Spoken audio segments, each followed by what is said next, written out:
The flowers that bloom in the spring. Cha-la! Oh my goodness, I am so happy to be here on Dave's Gone By on this wonderful Sunday evening, and I'm excited because there's a flower that we're going to be talking about. And I love flowers to begin with because I am so florid and floral. But I don't have the flower at my house, and by George, you've never seen it in your house or any of your neighbors. This is a special one, and they've imported it all the way to the Brooklyn Botanic Garden because I've got to care for it very gently, very carefully, and I'm not going to tell you why. I have the Vice President of Horticulture at the Brooklyn Botanic Gardens to tell us all about this amazing plant. Hello, Patrick Cullina. Hello. Nice to see you. Talk to you. You're not seeing me by telephone. Well, we're a little delirious here at Brooklyn Botanic Garden, I have to say. Oh, is the smell coming yet? The smell has come. Oh, dear. It is not quite as intense as it was. It's really only the first 12 hours where that's intense and really overwhelming. And then now it comes in little waves every once in a while. But well, so do I. I'm sorry, yes? Excuse me. It just every once in a while you get a little bit of it, but that's all. Well, let's roll back, shall we? Let's like a foreskin. Let's just roll it back and tell us about this new, well, not new, but this big flower that you have. What is it? Where is it? How is it? Tell us. Okay, what is it? It is Amorphophallus Titanum. What? Yes, I know. That's gets people's attention. It's named for its general shape, which you can enjoy on our website at www.bbg.org. And what we do, we put up a webcam that takes pictures every minute or so that people can see this plant evolve, because it really is an evolving thing. And it is a beautiful plant. It's one of the world's largest flowers. This particular version of it is almost 6 feet tall. Good heavens. And it is a very rare thing. It's sort of rare in its native environment, which is Sumatra. It's rare to find it in a garden, and it's even rarer to bloom. It's taken us 10 years to get a flower, so this is a big deal. In other words, 10 years ago, somebody planted a seed, and in the middle of, is it Indonesia? Where the hell is Sumatra anyway? Sumatra is in Indonesia. Okay, so and we got a seedling that was imported via a collector in North Carolina, a nursery, and we have been growing this plant on year after year after year with hopes that one day we'd see a flower. And you should understand, this plant has not bloomed in New York City since 1939. This is a pretty unusual occurrence that's taking place. But is it because, well, certainly it couldn't grow in New York because of our climate, but the Botanic never imported one and tried this before since 1939? Right. We've only had the plant for 10 years. In 1939, New York Botanic Garden in the Bronx bloomed it, and they bloomed it for the second time. They were the first garden in the country to do so. But it is a pretty mercurial item, so you never know what you're going to get or why. We don't know why it's blooming now. We're just happy that it is. And right now, if you can, you check that web picture, you'll see scores of people standing around gawking at a plant that's larger in most cases than they are. Well, you said it actually grows really, even though it takes 10 years to blossom, the darn thing is growing what, like an inch an hour or something, or an inch a day? How does that work? Well, it kind of goes in a burst for a short period of time during the summer, and then it will go dormant after a while. But what we saw this year was, instead of a leaf stem coming up, a flower bud. And imagine it looked like a yellow crayon. And it started to grow up. It got to be about 5.5, almost 6 feet tall. And slowly, it's wrapped by a thing that looks sort of like a cabbage leaf. That starts to fold back and creates this beautiful burgundy, sort of Elizabethan collar effect around a yellow spike. It's pretty dramatic. My goodness. But also, let's remind people, one of the things that drew people to this is not just the size of the thing, although size does matter. I hate to tell that to people. Right. But there's also an odor component. There is an odor component. It's pretty fascinating. And I think this is one of the things that really grabs people.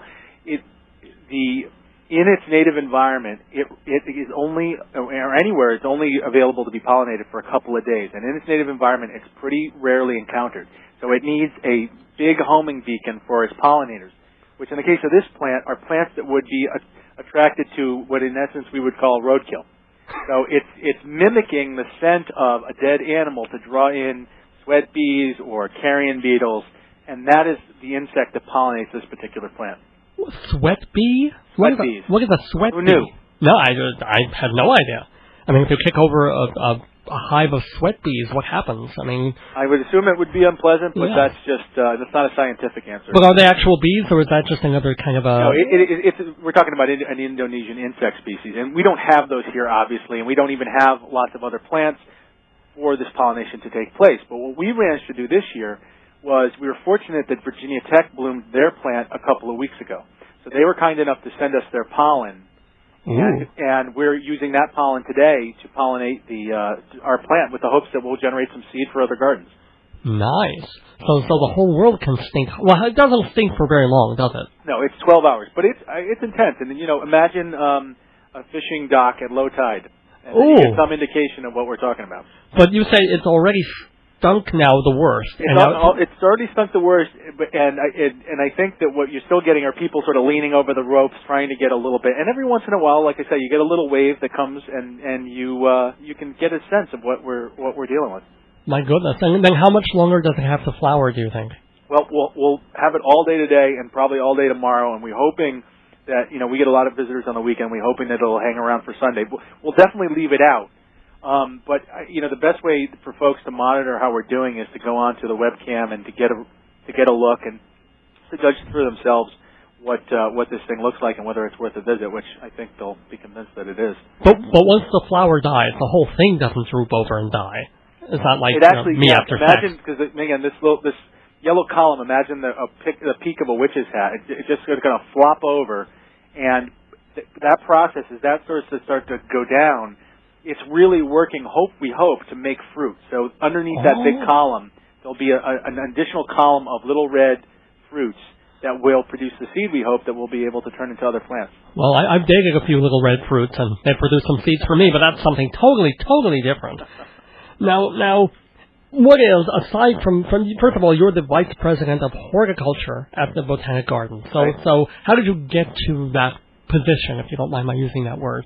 Well, I've been working in public horticulture for more than a decade and was long familiar and a huge fan of this garden. This is really a terrific garden, and was invited to come and apply for this position, and the rest is history. I mean, if for those who haven't been here, it's a small garden in sort of universal terms. It was 52 acres, but in New York City terms, that's a lot of real estate. And in those 52 acres are a series of very beautiful and very impressive gardens and collections. So we're very fortunate that we're so popular with our city neighbors and our suburban neighbors.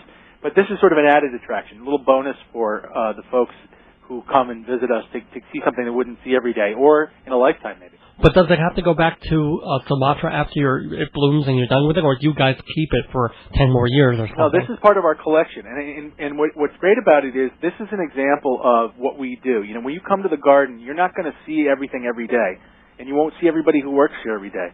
But there are a lot of people working behind doors and behind glass trying to grow things that are going to entertain people, and it may take 10 years, but that's part of the deal. Wow. So tell me, what is, aside from this wonderful Amorphophallus Titanum, I just love that name, what are your other favorite flowers at the garden? Well, pick a season, I think, and we can talk about... well, we're heading in the end of August into September, October, so... Okay, so we're looking forward now. What are we looking at? Well, right now, right outside our lily pools, or we can start with the lily pools, we have these long, formal pools that are filled with water lilies, both hardy forms and tropical forms of all colors and stripes. And on either side are lush, colorful borders. On one side, mixed borders of perennial plants and shrubs, small trees. On the other side, a mix of tropical plants, all kinds of colors, sizes, and textures. That's pretty dramatic right there.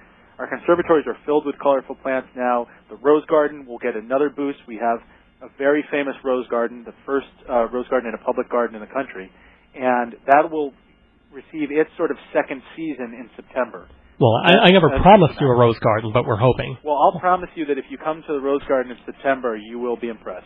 Well, let me ask you. You sort of sidestepped that question now. I was asking you personally, as a person, not as like the representative of the Botanic Garden. But what's your favorite flower of all year round? Well, it's hard to. Nobody wants to pick a favorite child, and it's hard to pick a favorite. There are things that happen here seasonally that, to me, help make the season. For example, there's a plant called Carolina Allspice that blooms here in the spring, and it's a shrub with a little star-like flower, and that flower can smell like pineapple or strawberry or apple. It depends on the day, and so little things like that sort of carry along through the season. Those are particular favorites. That's pretty amazing. Are there flowers there and plants that are even rarer and or stinkier than the Titan Arum? Well, there's nothing that's stinkier.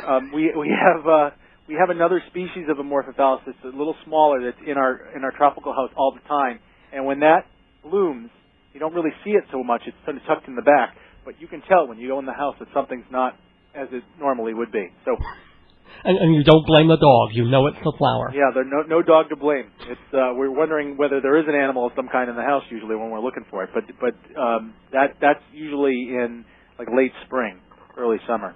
My goodness.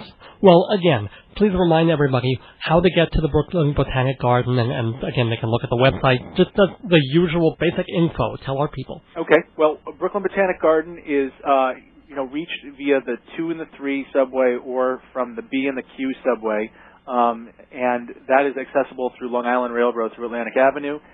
You can also drive here. We have a parking lot nearby at Washington Avenue near Eastern Parkway.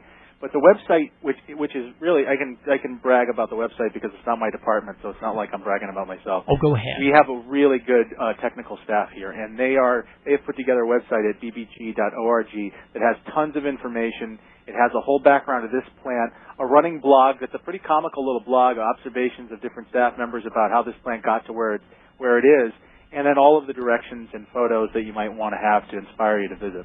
Well, ladies and gentlemen, tear yourselves away from the naked male webcams and go to bbg.org to see this wonderful flower and all the other offerings at the Brooklyn Botanic Gardens. I want to thank so much Patrick Cullina, Vice President of Horticulture at the BBG. Thank you very much. We appreciate your time. Thank you.